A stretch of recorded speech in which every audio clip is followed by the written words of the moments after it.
I've come to learn that there's a huge difference between failing and failure. Failing is like stubbing your toe. It happens. It's a verb, it's just something you do. But failure is a noun, it's an identity. It's a place of where you stay. And I failed a lot along the way. But I was never a failure because I kept trying, I kept doing it, and I understood over time that my value wasn't representative of the things that worked or didn't work. It was so frustrating because I was chasing an idea of value, not understanding that I was value to begin with. A crumpled up $20 bill is still $20. It doesn't lose its value when it's beaten up. You have a right to what you're feeling, but just because you feel it doesn't mean it's real.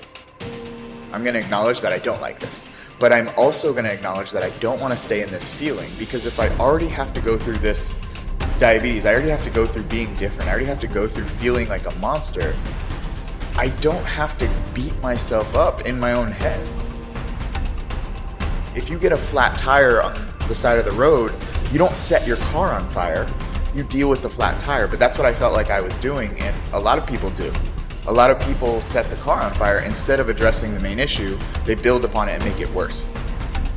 How can I become more than what's happened to me? How can I become more than this circumstance that I hate? But how can I not let that hate towards a circumstance I can't control me? Sometimes we get addicted to this, like, making everything beautiful, making everything like amazing. And sometimes we have to be real. Some situations do suck. They do. And we have to allow them to suck and not invalidate the fact that it does suck. My job is to not let my mind take over. And that's when I win and when I lose and everything in between. You have a choice between what you think and what you do. And that choice is everything. Motivation comes after action. Okay? So stick with me. Motivation comes after action. The question is not how do you develop the motivation to keep going. The real question is, how do you develop the discipline to do the stuff you need to do even when you don't feel like doing it? Floss one tooth. Go to the gym and lift one weight one time. Then you can stop. Then you can go home. Then you can stop. More than likely, because you already got there, because you already started, you're going to finish. Getting there is the majority of the issue. The discipline to start, that's what you need. The motivation to keep going comes after the action to start. I could ask anyone watching, do you need to work? And more than likely, everyone would probably say yes. And I will say, no, you don't. That's a lie. That's a lie that you're telling yourself. You don't need to work. You could be homeless. You could give up everything you own and you could live on the streets. You could. So it's not a need, it's a want. It's a desire to not be homeless. It's a desire to maintain the life that you have. And if we have an ability to turn a desire into a necessity like we do with our job, you have the same ability to turn a desire of fitness goals into a necessity to do it regardless of how you feel. So on those days you don't feel like it, if you know you need to, you have to. You teach best what you need to learn most. That has stuck with me for so long. And I've kind of built on that concept of the answers you need are in the problems you haven't solved yet. For me, I needed to learn how to validate myself. I needed to learn how to see value in myself when I saw myself as broken. I needed to learn how to, lift weights thinking that I couldn't.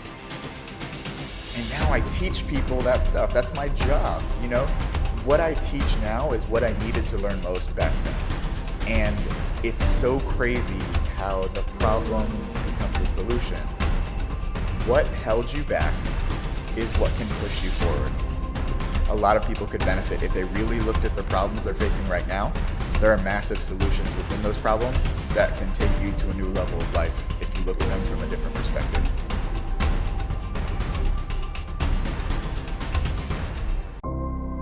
Focus on what you can control.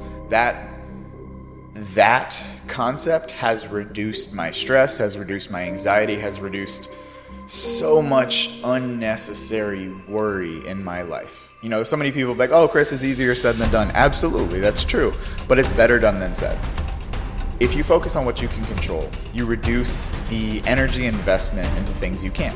What if? What if I get fired? What happens if my partner leaves me? What happens if my business fails? What if?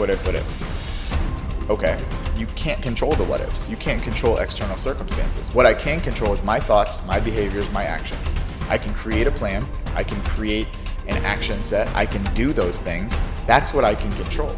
So when I stop focusing on living life in the back seat and take the driver's wheel of responsibility, and not just responsibility, but responsibility, the ability to respond to anything that happens to me, my life got a lot better. So now I choose to focus on what I can control and not what I can't. I've always wanted to gain the upper hand of situations, and it wasn't until I matured to understand that the only upper hand that matters is having the upper hand over yourself. And I was like, how do I gain the upper hand over myself? How do I gain the upper hand over a situation I have no control of? Well, you go back to that concept that I discussed, focusing on what you can control.